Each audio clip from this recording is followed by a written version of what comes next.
का national security adviser, उनका एक बयान सामने आया है जिसमें उन्होंने कहा है कि पाकिस्तान के साथ जो स्कर्मिश हुई थी उसमें भारत का एक कांच भी नहीं टूटा था। उन्होंने दावा किया कि मुझे कोई एक फोटो दिखा दीजिए जिसमें एक कांच भी टूटा हो। मैं सीधे आपको ले चलता हूं। नौ सवाल अजीत डोवाल जी से बहुत विनम्रता से है कि अगर कोई कांच भी नहीं टूटा तो फिर भारत सरकार ये मदद किस बात की दे रही थी। मुझे ये बताइए कि अगर कांच भी नहीं टूटा तो ये 1,30,000 रुपए, 10,000 रुपए, कहीं 5 लाख रुपए, 1 लाख रुपए, ये जो सारे मुआवजों की बात की गई है ये किस बात के लिए की गई है? इस तरह का बयान देने का क्या मतलब है? और सिर्फ घर नहीं टूटे हैं, जान का भी नुकसान हुआ है। याद कीजिए, कोई ऐरी गैरी पर्सनालिटी नहीं है। कैप्टन शिव कुमार हैं और इंडोनेशिया में हमारे सिक्योरिटी अटैची हैं, यानी सरकारी पद पर बैठे हुए हैं। उन्होंने कहा था कि भारतीय वायुसेना ने 7 मई की सुबह ऑपरेशन सिंदूर के दौरान पाकिस्तान के हाथों कुछ लड़ाकू विमान गिराए। उन्होंने यह भी सीडीएस की बात करते हैं, chief of defence staff general Anil Chauhan. General Anil Chauhan एक बार भारत के बाहर और एक बार भारत के भीतर यह स्वीकार कर चुके हैं कि हमारे जहाज गिराए गए। लेकिन यह कहना कि भारत में एक कांच भी नहीं टूटा, यह किस तरह की पॉलिटिक्स है? इस पर कौन भरोसा करेगा? आप घरों टूटे हुए घर दिखाई दे रहे हैं, उनके बीच में चलते हुए राहुल गांधी दिख रहे हैं। उनसे है कि आखिर न्यूयॉर्क टाइम्स या बीबीसी या कोई भी इंटरनेशनल अखबार पाकिस्तान के फेवर की खबरें क्यों छाप रहा है? क्यों? अभी बात यह है कि आपने छुपाने की लगातार नीति बनाई, आपने लगातार छुपाने की नीति बनाई। जहाज गिरे हैं, नहीं गिरे हैं, कितने गिरे हैं, इसको लेकर इतने तरह के बयान आ गए कि पूरी दुनिया में कंफ्यूजन होना बेहद स्वाभाविक था। आपके नेशनल मीडिया ने इतना तमाशा मचा दिया, जिस मीडिया को आप अपना समझते हैं उसने इतना तमाशा मचा दिया कि दुनिया भर में हमारा माहौल उड़ा, दुनिया भर में हमारा मजाक उड़ा। कभी कराची कब्जा करा दिया, कभी आसिम मुनीर को गिरफ्तार करवा दिया, कभी और उस पर जो फ्लैशेज चल रहे थे, जिस तरह का सायरन बज रहा था, कराची पर कब्जा हो गया, हमारी नेवी कराची में घुस गई, ये सब मजाक का बायस बना सारी दुनिया में। और जब आपका मीडिया मजाक का बायस बन जाएगा, आपका मीडिया सही इंफॉर्मेशन देगा नहीं जिसे लोग कोट कर सकें, और आप लगातार छुपाएंगे कि क्या हुआ, तो आप बताइए इंटरनेशनल मीडिया कैसे बिहेव करेगा? और मामला सिर्फ हमारे साथ खड़ा नहीं हुआ, किसी मुल्क ने हमारे इस दावे को नहीं माना कि बैसरण घाटी में जो हमला हुआ है वो पाकिस्तान ने किया है, आप मुझे ना जाएं, तो वो मानने वाले नहीं है।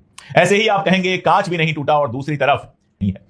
भाषण देने के लिए पहले ही बहुत सारे नेता हैं। सुरक्षा सलाहकार, नेशनल सिक्योरिटी एडवाइजर, उनका एक बयान सामने आया है जिसमें उन्होंने कहा है कि पाकिस्तान के साथ जो स्कर्मिश हुई थी उसमें भारत का एक कांच भी नहीं टूटा था। उन्होंने दावा किया कि मुझे कोई एक फोटो दिखा दीजिए जिसमें एक कांच भी टूटा हो। मैं सीधे आपको ले चलता हूं 9 जून 2025 की प्रिंट की खबर पे। ये जो खबर है इसमें कहा गया है कि ऑपरेशन सिंदूर के दौरान जो घर टूटे हैं, क्षतिग्रस्त हैं, उनके लिए 25 करोड़ रुपए की सहायता दी जाएगी। इसमें बहुत साफ साफ लिखा है कि सेंट्रल गवर्नमेंट ने जम्मू कश्मीर के सीमावर्ती इलाकों में ऑपरेशन सिंदूर के दौरान पाकिस्तान की गोलाबारी से क्षतिग्रस्त टूटे हुए मकानों के लिए 25 करोड़ की अतिरिक्त सहायता राशि की मंजूरी दी गई है। यह खबर सीधे सीधे प्रिंट में है। इस खबर में कोट किया गया है प्रधानमंत्री मोदी को, जिसमें उन्होंने कहा है कि पाकिस्तान की गोलाबारी से जो घर टूटे थे उनके लिए 2 लाख रुपए, और जो घर थोड़ा बहुत टूटे थे, आंशिक रूप से टूटे थे, उनको 1 लाख रुपए की एक्स्ट्रा सहायता दी जाएगी। मेरा सवाल अजीत डोवाल जी से बहुत विनम्रता से है कि अगर कोई कांच भी नहीं टूटा तो फिर भारत सरकार यह मदद किस बात की दे रही थी? एक और खबर की तरफ उनका ध्यान ले जाता हूं, और यह भी किसी विदेशी मीडिया में नहीं है। अपने बयान में उन्होंने विदेशी मीडिया को लेकर भी बहुत कुछ कहा है, मैं उस पर बात करूंगा। लेकिन यह जो मैं आपको न्यूज दिखा रहा हूं यह किसी विदेशी मीडिया का नहीं है, बल्कि आज तक का न्यूज है, जिसको सरकार का करीबी माना जाता है। यह न्यूज बताती है कि ऑपरेशन सिंदूर के बाद जो पाकिस्तानी हमले हुए थे उसमें जो घर टूटे थे उनको जो राशि दी जा रही थी मुआवजे की, हर जाने की, उससे वो नाखुश थे। इसमें बताया गया है कि पूरी तरह से तबाह जो घर थे उसको केवल 1.3 यानी 1,30,000 रुपए दिए जा रहे थे, और जो थोड़े बहुत टूटे थे उनको 10,000 रुपए से भी कम या 10,000 रुपए का मुआवजा दिया जा रहा था। अब मैं फिर एक बार आपसे पूछ लेता हूं कि आज तक में 10 जुलाई 2025 को यह खबर आई है, इसमें आंशिक रूप से यानी थोड़ा बहुत टूटे हुए घरों का जिक्र है और पूरी तरह से टूटे हुए घरों का जिक्र है, और उसके लिए सरकार जो मुआवजा दे रही है उससे लोकल लोगों में नाराजगी का जिक्र है। आप मुझे यह बताइए कि अगर कांच भी नहीं टूटा तो यह 1,30,000 रुपए, 10,000 रुपए, कहीं 5 लाख रुपए, 1 लाख रुपए, ये जो सारे मुआवजों की बात की गई है ये किस बात के लिए की गई है? आप तो नेशनल सिक्योरिटी एडवाइजर हैं, आप हमारे पुराने चीफ रहे हैं, जो हमारी गुप्तचर एजेंसी है रा के चीफ रहे हैं। आप तो दुनिया को हमसे और हमारे जैसे लोगों से 1000 गुना ज्यादा जानते हैं। जहां हम पहुंच भी नहीं सकते वहां आप जब चाहें तब जा सकते हैं। आप पुंछ के बारे में और उन सारी जगहों के, सीमावर्ती जगहों के बारे में ऐसा कैसे कह सकते हैं कि वहां पर एक कांच भी नहीं टूटा है? आईआईटी के स्टूडेंट्स, आईआईटी मद्रास के स्टूडेंट्स थे जिनके बीच में आप बोल रहे हैं, जितने स्टूडेंट्स थे सबके हाथ में मोबाइल होगा और सब जानते होंगे कि ऑपरेशन सिंदूर में घर टूटे हैं, पुंछ में टूटे हैं, और भी बहुत सारी जगहों पर टूटे हैं। इस तरह का बयान देने का क्या मतलब है? और सिर्फ घर नहीं टूटे हैं, जान का भी नुकसान हुआ है। याद कीजिए, पुंछ में 7 मई को एक टीचर थे मोहम्मद इकबाल कारी, सीमा पार से गोलाबारी हुई और उसमें कारी साहब मारे गए। उसमें यह कहानी आप जानते ही हैं कि ABP news, Zee news, news 18 India, news 18 MP और भी कई सारे चैनल्स ने बाकायदा यह खबर चलाई कि कारी साहब जो थे वो पाकिस्तान के आतंकवादी थे जिनको भारत की सेना ने मारा है, जबकि यह पूरी तरह से झूठ था। वो एक मदरसे में टीचर थे। उनके परिवार के लोगों ने कोर्ट में मुकदमा भी किया है इन चैनलों के खिलाफ और अच्छा खासा हर्जाना मांगा है।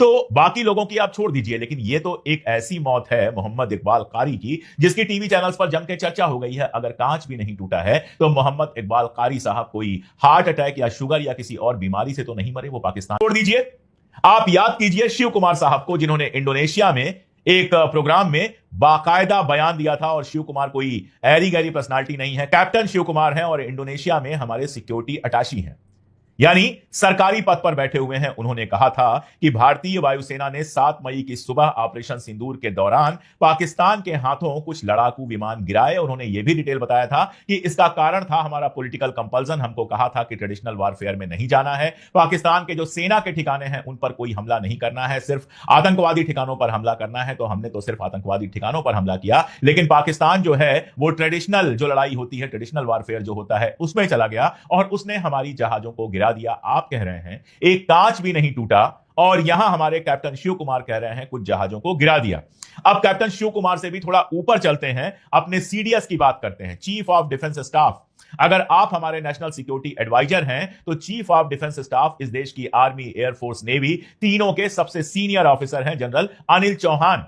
जनरल अनिल चौहान एक बार भारत के बाहर और एक बार भारत के भीतर यह स्वीकार कर चुके हैं कि हमारे जहाज गिराए गए। सारी दुनिया में यह बात आ चुकी है और मैं बहुत साफ कहता हूं कि इसमें कोई शर्म की बात नहीं है। लेकिन यह कहना कि भारत में एक कांच भी नहीं टूटा, यह किस तरह की पॉलिटिक्स है, इस पर कौन भरोसा करेगा। आपको याद होगा, आखिरी ये उदाहरण दे दूं जिसकी जरूरत तो नहीं है, लेकिन आपको याद होगा कि राहुल गांधी जो हमारे विपक्ष के नेता हैं वो पुंछ में बाकायदा गए थे, एक एक घर में गए थे जो टूटा था, वहां लोगों से बात की थी और उसका वीडियो हमारे सामने है जिसमें घरों टूटे हुए घर दिखाई दे रहे हैं, उनके बीच में चलते हुए राहुल गांधी दिख रहे हैं, उनसे शिकायतें करते हुए, उनसे अपनी परेशानियां कहते हुए लोग दिखाई दे रहे हैं। इन सबको कैसे झुटलाया जा सकता है। दर्द इस बात का जरूर है कि प्रधानमंत्री महोदय नहीं गए। प्रधानमंत्री महोदय को भी उन इलाकों में जाना चाहिए था। ये जो जंग चली है उसकी कीमत चुकाई है उन लोगों ने, उनके साथ खड़ा होना चाहिए था। आप विदेशी मीडिया की लगातार बात कर रहे हैं कि विदेशी मीडिया जो है वो पाकिस्तान के फेवर की रिपोर्ट चला रहा है। इस बार न्यूयॉर्क टाइम्स का नाम लिया है, अकेला न्यूयॉर्क टाइम्स नहीं है, बीबीसी भी है और भी कई सारे हैं जिनकी खबरें पढ़ के ऐसा लगता है कि ये खबरें जो है बिल्कुल पाकिस्तान के फेवर में लिखी गई। मान लिया, बिल्कुल ठीक बात आपने कही, मान लिया, लेकिन सवाल यहां पर सीधा यह खड़ा हो जाता है कि आखिर न्यूयॉर्क टाइम्स या बीबीसी या कोई भी इंटरनेशनल अखबार पाकिस्तान के फेवर की खबरें क्यों छाप रहा है, क्यों आपके फेवर की खबरें नहीं छाप रहा है।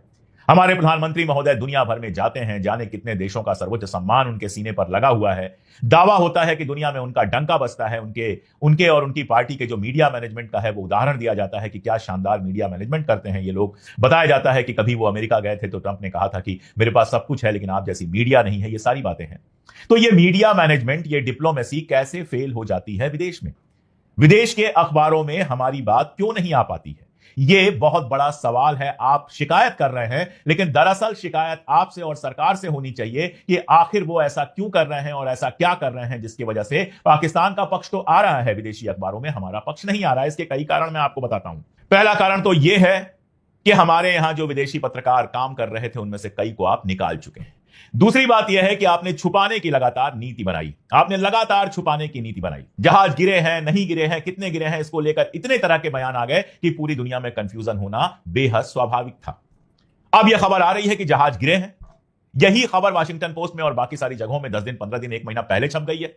अगर उसी समय सामने आकर स्वीकार कर लिया जाता कि भाई हम ट्रेडिशनल वारफेयर नहीं चाहते थे लेकिन पाकिस्तान ने ट्रेडिशनल वारफेयर शुरू कर दिया इसलिए हमें कुछ नुकसान हुआ है, लेकिन ये संदेश भेजना चाहते थे कि हम बिल्कुल जीत के आए हैं। और आपको लगता था कि अगर हम बताएंगे 2 या 3 जहाज गिरे हैं तो जनता कहेगी अरे नुकसान कैसे हो गया। जो इमेज बनाई गई है प्रधानमंत्री महोदय की कि बस वो विश्व विजेता है, विश्व गुरु है, वो इमेज खंडित होने का डर था, इसलिए शायद इन सारी चीजों को छुपाया गया।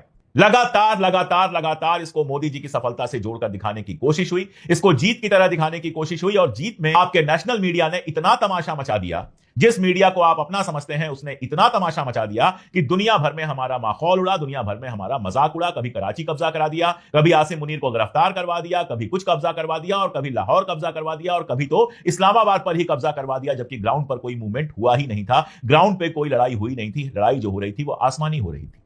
तो जब आपका मीडिया इस तरह का तमाशा फैला रहा था और आपको लगता है कि आपका मीडिया केवल देश के लोग देखते हैं, लेकिन जब इस तरह की घटना होती है तो हर देश, हर आदमी, दोनों देशों का मीडिया जाकर देखना चाहता है। हम भी जब इजराइल ईरान की लड़ाई हो रही थी तो इजराइल का भी मीडिया देख रहे थे और ईरान का भी मीडिया देख रहे थे और इंटरनेशनल मीडिया भी देख रहे थे और अपने निष्कर्ष निकाल रहे थे। तो दुनिया भी देख रही थी उस समय हिंदुस्तानी मीडिया, और उस पर जो फ्लैशेज चल रहे थे, जिस तरह का सायरन बज रहा था, कराची पर कब्जा हो गया, हमारी नेवी कराची में घुस गई, ये सब मजाक का बायस बना सारी दुनिया में। और जब आपका मीडिया मजाक का बायस बन जाएगा, आपका मीडिया सही इंफॉर्मेशन देगा नहीं जिसे लोग कोट कर सकें, और आप लगातार छुपाएंगे कि क्या हुआ, तो आप बताइए इंटरनेशनल मीडिया कैसे बिहेव करेगा। और मामला सिर्फ इंटरनेशनल मीडिया के बिहेव करने का नहीं है। जो चीज नहीं कही गई, जो